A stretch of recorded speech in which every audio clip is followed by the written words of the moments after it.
Everyone welcome back to cooking ನನ್ನ ಪ್ರಾಣ channel. ಇವತ್ತು ಒಂದು ಹೊಸ ರೆಸಿಪಿ ಜೊತೆ ಬಂದಿದ್ದೀನಿ. ವಾರ ಪೂರ್ತಿ ಬೇಳೆ ಸಾಂಬಾರು ತಿಂದು ಬೇಜಾರಾಗಿರುತ್ತಲ್ವ, ಟೊಮೊಟೊ ಬಳಸಿ ಕ್ವಿಕ್ಕಾಗಿ ಇನ್ಸ್ಟಂಟಾಗಿ ರಸಮ್ ಮಾಡೋದು ಹೇಗೆ ಅಂತ ತಿಳಿಸ್ಕೊಡ್ತಾ ಇದ್ದೀನಿ. ಇನ್ಸ್ಟಂಟಾಗಿ ರಸಮ್ ಮಾಡಲಿಕ್ಕೆ ಬೇಕಾಗಿರೋ ಇಂಗ್ರೀಡಿಯೆಂಟ್ಸ್: 2 ಸ್ಪೂನ್ ಜೀರಿಗೆ, 2 ಸ್ಪೂನ್ ಧನಿಯಾ, 1 ಸ್ಪೂನ್ ಕಾಳುಮೆಣಸು, 1 6 ಬ್ಯಾಡಗಿ ಮೆಣಸಿನ್ಕಾಯಿ, 3 ಹಸಿ ಮೆಣಸಿನ್ಕಾಯಿ, 10ರಿಂದ 15 ಬೆಳ್ಳುಳ್ಳಿ ಹೆಸಳು. ನಾನಿಲ್ಲಿ 5ರಿಂದ 6 ಟೊಮೊಟೊ ಬೇಯಿಸಿಟ್ಕೊಂಡಿದ್ದೀನಿ. ಮೊದಲಿಗೆ ಇಲ್ಲಿ ಒಂದು ಬಾಣಲೆ ಇಟ್ಕೊಂಡು, ಬಾಣಲೆ ಸ್ವಲ್ಪ ಬಿಸಿಯಾದ ನಂತರ 2 ಸ್ಪೂನ್ ಕೊತ್ತಂಬರಿ ಕಾಳು, 2 ಸ್ಪೂನ್ ಜೀರಿಗೆ, ಉರಿನ ಸಣ್ಣ 1 ಸ್ಪೂನ್ ಕಾಳುಮೆಣಸು. ಇದಿಷ್ಟನ್ನೆಲ್ಲ ಉರಿಬೇಕಾದ್ರೆ ಸ್ವಲ್ಪ ಉರಿನ ಸಣ್ಣದಾಗಿ ಇಟ್ಕೊಳ್ಳಿ. ಸೀದೋದ್ರೆ ಅಷ್ಟೊಂದು ಚೆನ್ನಾಗಿ ಬರಲ್ಲ ರಸಮ್ಮು. ಘಮ ಬರೋ ತನಕ ಹುರ್ಕೊಳ್ಳಿ.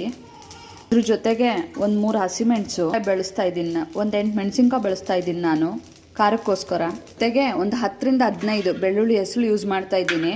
ಬೇಕಾದವ್ರು ಯೂಸ್ ಮಾಡ್ಕೊಳ್ಳಿ ಬೆಳ್ಳುಳ್ಳಿ, ಬೇಡವಾದವರು ಸ್ಕಿಪ್ ಮಾಡ್ಬೋದು, ಆಪ್ಷನಲ್ ಆಗಿರುತ್ತೆ ಬೆಳ್ಳುಳ್ಳಿ. ಇಲ್ಲಿ ಉದ್ದಿರೋ ಕಾಳು, ಮೆಣಸಿನ್ಕಾಯಿ, ಬೆಳ್ಳುಳ್ಳಿ ಎಲ್ಲ ರೆಡಿಯಾಗಿದೆ. ಈಗ ಪುಡಿ ಮಾಡ್ಕೊಂಬಿಡೋಣ. ಈ ಥರ ತರಿಯಾಗಿ ಪುಡಿ ಮಾಡ್ಕೊಳ್ಳಿ ಫ್ರೆಂಡ್ಸ್.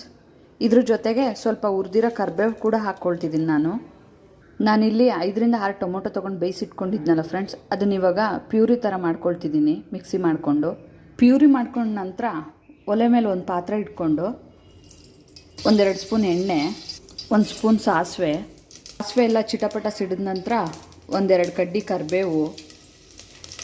ನೋಡಿ ಫ್ರೆಂಡ್ಸ್, ಈ ಥರ ಸಿಡಿಬೇಕು ಸಾಸಿವೆ ಕರಿಬೇವು ಎಲ್ಲ ಫ್ರೈ ಆದ ನಂತರ ಇಟ್ಕೊಂಡಿದ್ನಲ್ಲ ಪುಡಿ ಸೇರಿಸ್ತಾ ಇದ್ದೀನಿ. 4 ಸ್ಪೂನ್, ನಿಮಗೆ ಎಷ್ಟು ಬೇಕೋ ಅಷ್ಟು ಬಳಸ್ಬೋದು. ಈ ರಸಮ್ ಶೀತಕ್ಕೆ, ಕೆಮ್ಮಿಗೆಲ್ಲ ಯೂಸ್ ಮಾಡ್ತೀವಿ ನಮ್ಮ ಮನೇಲಿ. ಈ ಪುಡಿ ಎಲ್ಲ ಎಣ್ಣೆಲಿ ಫ್ರೈ ಆದ ನಂತರ ಇದಕ್ಕೆ ನಾನು ಮಾಡಿಟ್ಕೊಂಡಿರೋ ಟೊಮೊಟೊ ಪ್ಯೂರಿ ಆ್ಯಡ್ ಮಾಡ್ತಾ ಇದ್ದೀನಿ.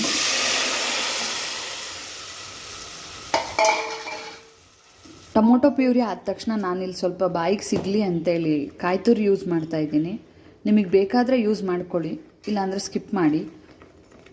ಚೆನ್ನಾಗಿರುತ್ತೆ ಕಾಯಿ ತುರಿ ಆ್ಯಡ್ ಮಾಡಿದ್ರೆ. ಆದ ತಕ್ಷಣ ಹುಣಸೆ ರಸ ಅಂದರೆ ಹುಣಸೆ ನೆನೆಸಿಟ್ಟು ಸೋಸಿ ರಸ ಮಾಡಿಟ್ಟಿರೋದನ್ನು ಆ್ಯಡ್ ಮಾಡಿದೆ. ಜೊತೆಗೇ ನಾನಿಲ್ಲಿ 1 ಸ್ಪೂನ್ ಆರ್ಗ್ಯಾನಿಕ್ ಬೆಲ್ಲ ಬಳಸ್ತಾ ಇದ್ದೀನಿ. ರುಚಿಗೆ ತಕ್ಕಷ್ಟು ಉಪ್ಪು. ಈಗ ಟೊಮೊಟೊ ಪ್ಯೂರಿ, ಹುಣಸೆ ರಸ ಹಾಕಿದ ಕಾಯಿ ತುರಿ ಎಲ್ಲ ಕುದೀತಾ ಇದೆ. ಇವಾಗ ನಾನು ಟೊಮೊಟೊ ಬೇಯಿಸಿಟ್ಕೊಂಡಿದ್ನಲ್ಲ ಆ ನೀರನ್ನೇ ಬಳಸ್ತಾ ಇದ್ದೀನಿ ಇದಕ್ಕೆ.